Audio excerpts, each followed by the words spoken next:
Salutations. Hello, Tabaash. Nice to see you. And many happy returns, as they say. Thank you. Thank you. When I was observing the planet and the energy of what's occurring at this particular point, okay, there's been an acceleration of everything, but people need to know what the rules are now. People need to know what the new story is. Yeah. And people need to know how to access their own story in even greater way and bigger way. Yeah. And this massive gathering of souls around the planet at this point who have in their lifetimes been developing or have made an impact on the planet. And I'm talking about souls like master teachers or light workers who've made a big impact on the planet, who are all on spur. And there's this big collective gathering of these souls at this particular point. Wow. Because they are rather excited about 2023 because of the energy that's available. Wow. But also about the acceleration of the vibrations and energies. Yes, it still brings in more changes on all levels, so it's not so much the shake-up hasn't finished. I don't think the shake-up ever stopped. It's just ongoing all of the time. Yeah. And that, it's a different perspective when there's more lights that are being turned on, which they have been. And so the level of awareness is so prevalent, on the planet now. People are just waking up like crazy. Well, they have to, think about it, so they should, with all these vibes going on at this particular point. Once the lights are turned on, you can't turn them off. Oh, no, they can't. Yeah. So it's a bit like, what's that phrase? Once you know, you can't unknow. Right. And so this knowing that is there, it's like it's landed. Yeah. Before people are like, oh, what's that? Now it's like, oh, it's here. Yeah. And therefore the relationship with something that's present is very different from the relationship with something that's only a possibility. And it starts becoming a certainty, then that completely shifts the whole story. And then, human nature, oh, I can't hide anymore from myself. I can't hide from life. I can't hide from this stuff. I can't deny it. Yep. Yeah. And that's where even the most stalwart, atheists or skeptics or whatever, it's like, it's like they're starting to feel it more. And of course, those are the ones who just keep fighting and keep creating issues or getting blasé about stuff, whatever, and so of course, that's just them telling themselves about themselves. It's about they just need to look in a mirror and go, whatever, and so but of course, when you're not in that place, then it's like how should I put this? Like a brand new level of orientation. And your guide showed to me like the difference when you finish high school and you go to college and you're on the campus for the first time and you've left behind that was familiar to you. You've left behind your childhood in a sense. And that's how I'm sort of seeing the evolution at this particular point. It's like, human nature has moved from high school now into university. And therefore, suddenly you have to be independent. If you don't put your assignments in on time, well, no one's going to give you a detention like they did in high school. You're the one who actually really has to realize, well, it's entirely up to me. Yeah. And it's not about, oh, I got to put a lot of study into things. It's just more, I got to pay more attention. Therefore, for you personally, I think it is about paying attention, but the way you or what you attend to is different from, how things have been in the past, because you're just attending to paying attention to more power. You're paying attention to more success. You're paying attention to the ongoingness of what you're doing. And therefore, in that sense, then you start organizing your life around that.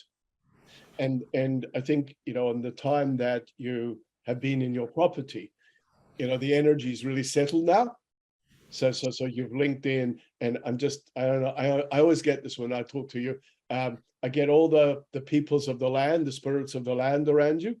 Yeah. And so I get emotional talking about this because they're so interwoven with what you're doing and interwoven with the energy, because they get it and they respect it. They hold you in huge regard and great respect. And so I'm just looking at the house, and if I'm standing in front of the house and over to the left, I can see what looks like, maybe at a slight distance, quite a big tree. And just in there, and I see them gathering around that particular area quite a lot. And Yeah, well, there's a tree right behind me. I don't know if that's the tree.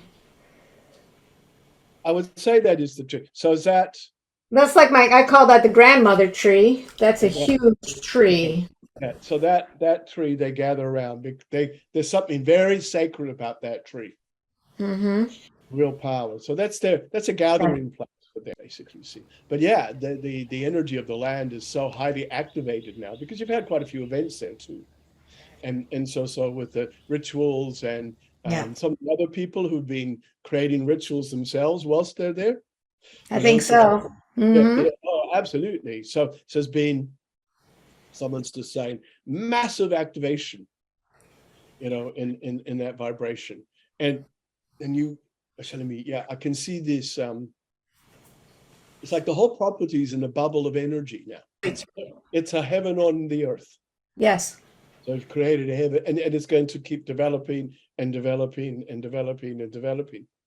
And so because there's plans for little things that you're going to create on the land. Yeah. So with your intentions, it is literally about just allowing those energies to just present themselves to you as the ideas.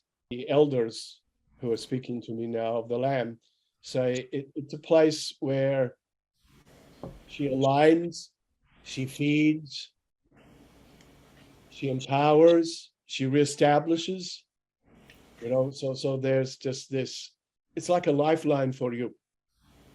And you're just drawing that energy in. But then they say it's also a place where your activation of self is establishing some connection with star people who are also quite hovering over your property, actually. Well, I keep telling them there's plenty of space to land, guys. They've sort of landed, but it's a pretty big ship. So, Okay. I'm talking about the size of Philadelphia or something. Okay. I'm thinking of the little scout ships. No, it's the massive mother one, and so their energies are hovering, and that's actually quite interesting because way before the land was ever settled by other peoples, the indigenous peoples, they had alignment with them. And so this is, obviously too why you're centered in this particular place, basically. And when you create this energy and this peace and this, vibration, within yourself. Yeah. And of course that's getting stronger and stronger, which means that you wear that energy around you as well. Yeah. And as you wear that energy around you, and that literally becomes your armor. Yeah. Talking about armor and wearing this, why do I feel so heavy? I feel like I'm walking, with those big suits with the big helmets underwater. You know what I'm talking about? Completely. Yeah. I feel, I've talked to lots of people who are light workers feeling the same thing. And what's happened is that your awareness is of the light body vibration. And so your light body is literally wading through the density of human nature. It is. I have pains everywhere, excruciating pains. It will dissipate because what will happen, as your light shines more, then you'll just move beyond that energy. But Yeah, it's like pushing through a thick membrane. Yes. Oh, and every cell of your physiology is having to adapt to um, becoming lighter. And as you can become lighter, then your awareness of the dense place that you're in becomes more prevalent. Mm.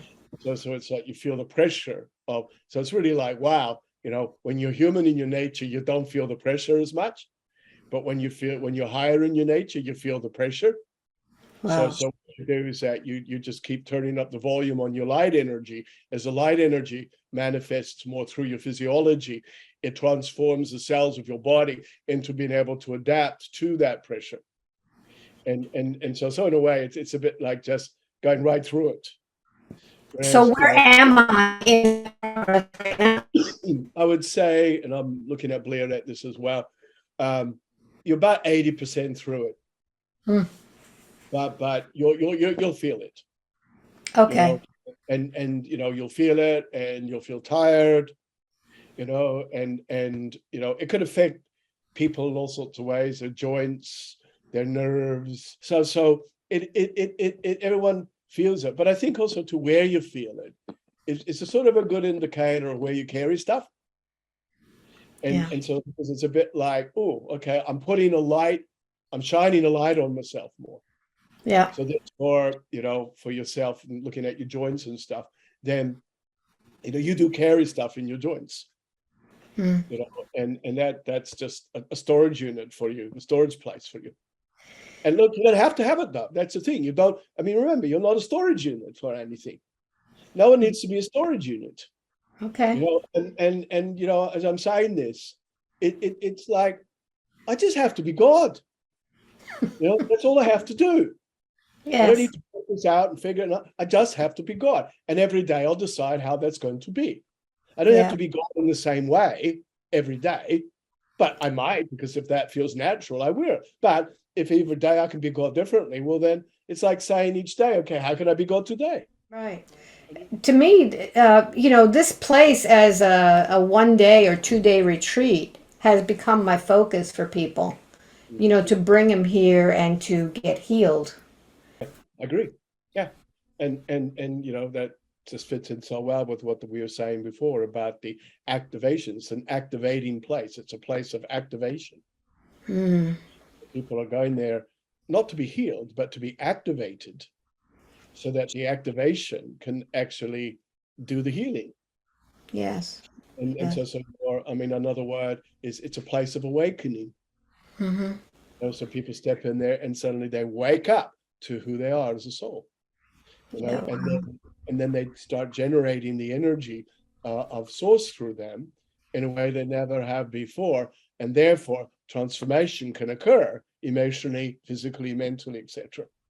Wow. And they go away thinking, oh, I went to Alba's place and I got healed, Yes. but it's no, I got awakened, I got activated, Yes.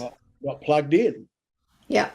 And which, Yeah. what is really what's happening is it's all about activation now, the activation of this power through human nature, Yes. and therefore remember what I said earlier before about all the codes of life. Mm-hmm. Codes of life are activated, then the cells who are already friendly with that activation suddenly wake up and go, oh, about time. And then that's where well-being starts to promote itself, So, so Tabaash, I have a question because you said about these beings. yeah. Do I have a connection with the Sasquatch on this land? Yes, you How do. do I connect with them? You're already doing it by your vibrations, Okay. and those beings are very psychic Mm, and very attuned to frequencies and energies. And, okay. and so they're already, there's one particular one that comes at night and just quite on the outskirts of the property, more down towards the lake area. Okay. And so therefore, and just walks around the house, just in the bushes and around surrounding sort of forest, trees and things like that. Okay. Because they're very sensitive creatures. Yep. And so they keep their distance. Okay. There's nothing that I can do for them or anything to help them out. Oh, there's you see that's the thing. There's never anything any humans can do with these Yeah. creatures Hmm.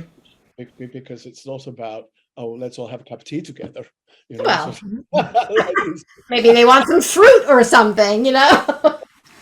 oh, no, I was asking is there anything that she should make a basket of something or whatever like that, and they go no, you know, Wow. because they're foragers and they're just quiet and what's the word, reserved in energies. No, but they understand your vibrations and Okay. energies. And have you heard them yet? No. I mean, I'm waiting for a whoop. There's a sound that sort of goes like that. Okay. Yeah, so there's a sort of be like that. It's not my Okay. best Sasquatch impersonation, but Okay. yeah, it's just quite short. It's almost a slight, almost like a moose sound, but quite Okay. a little bit more drawn out, so to speak. Okay. You might hear some calling to each other. Okay. Like this, you see. But they never ever lived in groups or tribes. They're all very solo energy, solo individuals, basically. See. Wow. Okay. So there wasn't like a village or anything like that in the past. They were Okay. all solo creatures, so to speak. You see. So, Okay. yeah, So, keep doing it, but as I say, keep wearing yourself as God. okay. So, I would say as you are, just keep things unfolding. Yeah. Be really committed and dedicated to being in the present and being in your now and being in that place, and really soak into the energy that you yourself have established. Mm. Go to the tree, keep connecting to the peoples of the land. Okay. That's really important because they actually do a lot to help you with when you're having groups and things. Oh, good. Yep, so Good.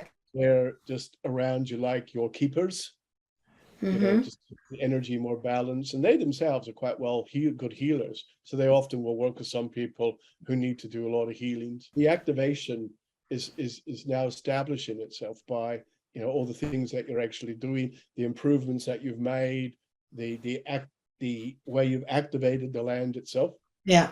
And I even noticed that the alligators don't come too close anymore. Yeah. Why would they? It's like respect. Yes. All right. Anything else before I go? Oh, no, I just wanted to know about that. Much love to you. Much love to you too. And yeah, so we'll have to organize us to go over to Florida. Okay. All right. Sounds good. Bring Blair back. Love you. Okay. Bye-bye.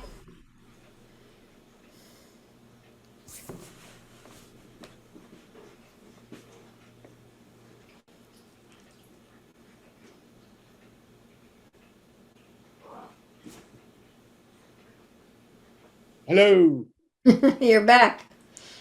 I think so. Yep. Yes, it's me.